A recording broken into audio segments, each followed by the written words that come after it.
sohasida ish faoliyatimni boshlaganimga 24 yil bo'ldi. Va 30 yoshga to'lgan bo'lsam, bu tashkilotdan boshqa tashkilotga kirib ishlamaganman. Onam ishlagan, onamdan oldin dadam ishlagan, shularga qiziqib bu sohani tanlaganman. Dadam 40 yildan oshiq ishlagan. Bitta joyda. Bahorda ham yog'ingarchilik bor, baribir ishlaymiz, farqi yo'q. Har kuni erta soat 8 dan 5 gacha yo'lda xizmat qilamiz. Shu sohadan mana 3 ta qizimni uzatdim, Allohga shukr. O'g'limni uylantirdim. Xudoga shukr, faqat yo'lda yuramiz, mehnat qilamiz. Keksa yo'lchi aka deb chaqirishadi. Mehnat qilgan odam hech qachon kam bo'lmaydi ham, qarimaydi ham. Ular yo'lning odamlari, yo'l odami. Bugungi yo'l odami ko'rsatuvimizning qahramoni Janubiy Koreyalik tajribali yo'l muhandisi Jo Honte. U 35 yildan buyon avtomobil yo'llarini loyihalash va qurilish sohasida samarali faoliyat yuritib kelmoqda.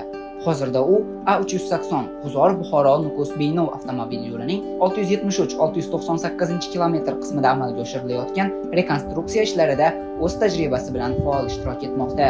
Ko'rsatuvimiz davomida qahramonimizning yo'l sohasidagi ko'p yillik tajribasi, O'zbekistonda olib borilayotgan zamonaviy yo'l qurilishi ishlari yuzasidan fikrlari hamda xalqaro hamkorlikning ahamiyati haqida suhbatlashamiz. My name is Hong Tae-je from Korea. Mening ismim Jo Honte. Men Janubiy Koreya Respublikasidanman. Yo'l qurilishi sohasida 35 yillik ish tajribasiga egaman.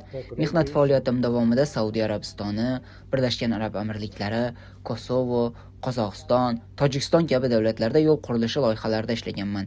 Hozir esa O'zbekistonda A380 avtomobil yo'lining 25 kilometrlik qismini sement beton qoplamasi bilan rekonstruksiya qilish loyihasida ishtirok etyapman. Janubiy Koreya va O'zbekiston yo'l qurilishi o'rtasida bir qancha farqlar bor. Janubiy Koreyadagi avtomobil yo'llarining qariyb 70% tog'li hududlardan o'tadi.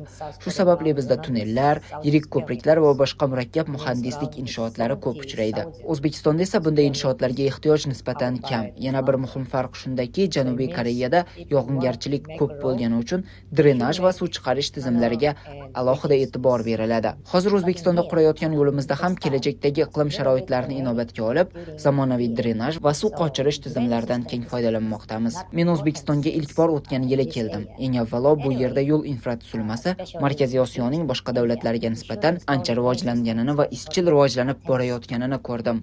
Bu albatta menda juda yaxshi taassurot qoldirdi. Last year I came to here first time in Uzbekistan. Bu yerga kelganimda O'zbekistonda ko'plab koreys millatiga mansub insonlar yashayotganiga guvoh bo'ldim.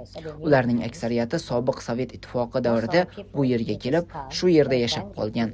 Koreyslarning o'zbek xalqi bilan ahil va hamjihat yashayotganini ko'rib, juda xursand bo'ldim. Shuningdek, o'zbek xalqining chet elliklarga, ayniqsa koreyslarga nisbatan samimiy, mehribon va mehmondo'st ekanini o'z ko'zim bilan ko'rdim.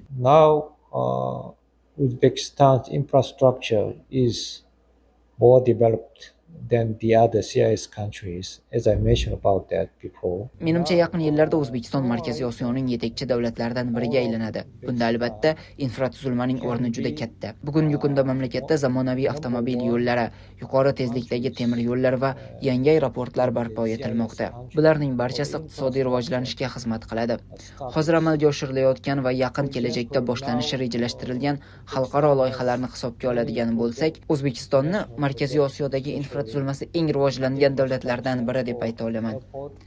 Men kelajakda ham O'zbekistonda infratuzilmani rivojlantirishga qaratilgan loyihalarda ishtirok etishni istardim. Avtomobil yo'llari, metro, temir yo'l yoki aeroport qurilishi bo'ladimi? Bunday loyihalarning barchasida qatnashish men uchun juda katta mamnuniyat bo'lardi. If we have any chance to join this project, I want to join this project with our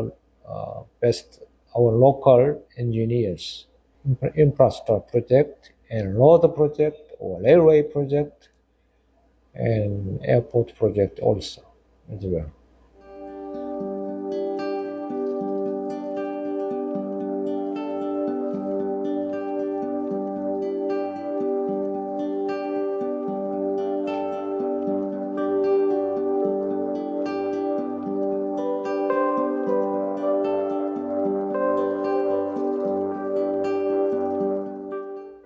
It means all Korean highway. Faoliyatim davomida ko'plab yirik loyihalarda ishlaganman. Shular orasida eng muvaffaqiyatli va men uchun eng faxrlisi Janubiy Koreyadagi avtomagistral loyihalaridir. Mamlakatimizdagi avtomagistrallarning qariyb 90% sement beton qoplamadan qurilgan. Ayniqsa, 3 ta yirik avtomagistral loyihasini eng muvaffaqiyatli deb hisoblayman. Bundan tashqari, Kosovo va Armeniya o'rtasidagi 100 kilometrdan ortiq yo'l loyihasi hamda Saudiya Arabistonining sharqiy hududidagi loyiha ham faoliyatimdagi muhim tajribalar bo'lgan. Ularning ikkitasi asfalt qoplamada qurilgan bo'lsa, Koreyadagi loyiha sement beton qoplamada barpo etilgan. Shaxsan men sement beton yo'llar bo'yicha amalga oshirilgan loyihalarni eng muvaffaqiyatli deb hisoblayman. Bugungi kunda men A380 avtomobil yo'lining 25 kilometrlik qismi uchun mas'ulman. Avval yo'l bundan qariyb 20 yil oldin asfalt qoplamada qurilgan edi. Og'ir yuk avtomobillari harakati va transport oqimining yuqoriligi sababli yo'l tez eskirgan. Hozir biz tajribali muhandislar jamoamiz bilan ushbu yo'lni zamonaviy sement beton qoplamada qurmoqdamiz.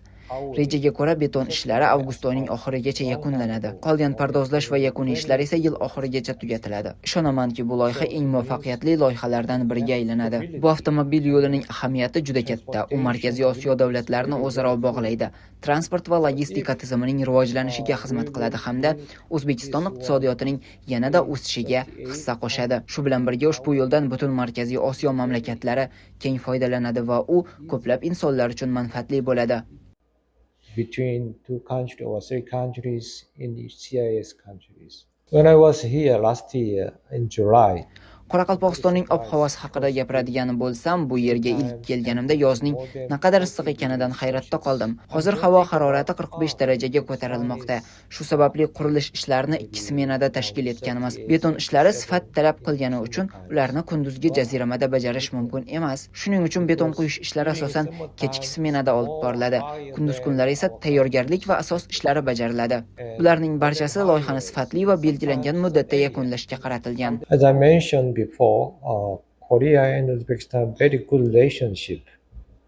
As I know, more than 100,000 Uzbekistan people stay in Korea for study, for working. Bugungi kunda Janubiy Koreyada 130 mingdan ortiq O'zbekiston fuqarosi yashab, mehnat qilmoqda va tahsil olmoqda.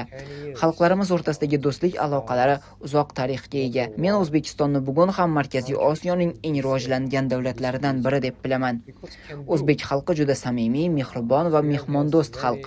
Agar bugun vatanimga qaytsam, oradan 10 yil o'tsa ham, albatta O'zbekistonga yana qaytishni istardim.